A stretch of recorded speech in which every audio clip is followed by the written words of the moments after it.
Hi, and welcome to your Humber News Update. I'm Andy Redding, coming to you from our newsroom here at Humber College North Campus. Here's what we're working on at this hour. Today marks the first day of a new era of government by Cabinet. A cabinet that looks like Canada.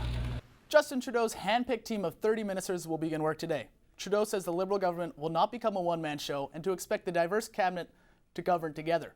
In other political news, the Conservative caucus will elect a new interim leader today.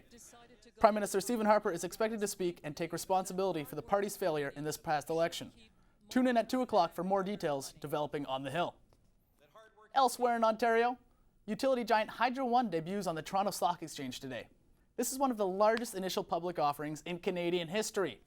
The Ontario government is planning to sell more than 13% of its stake in the company, generating more than $1.6 billion to fund various projects. 81 million shares will be sold at $20.50 each. Ontario's finance minister says there are more advanced orders for shares than are available. Experts say privatization could lead to higher hydro and electricity prices. And the wait is over. Details of the Trans-Pacific Partnership have been released today. The full text includes a pact focused on freeing up 40% of the world's economy. TPP will provide duty-free trade on most goods and reduce tariffs on others.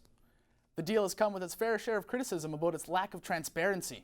But the agreement reveals that Canada has retained the ability to restrict foreign investment in key Canadian companies. A Canadian soldier has been killed fighting the militant group ISIS in Syria. After this war, maybe once we defeat ISIS, maybe we don't have to deal with this threat, for the next 10, 20 years. John Robert Gallagher, a Windsor native, died fighting alongside Syrian Democratic forces. The Syrian Observatory for Human Rights confirmed Gallagher's death, saying he was killed by a suicide bomber. Gallagher raised money in order to travel to the Middle East and join the Kurds in their fight. A Facebook post on Gallagher's account, supposedly made by his mother, says Gallagher was a man of principle who believed strongly in human rights.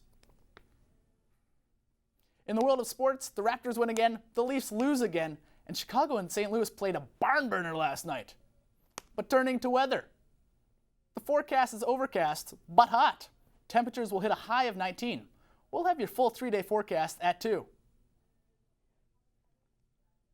But for now, we'll leave you with this.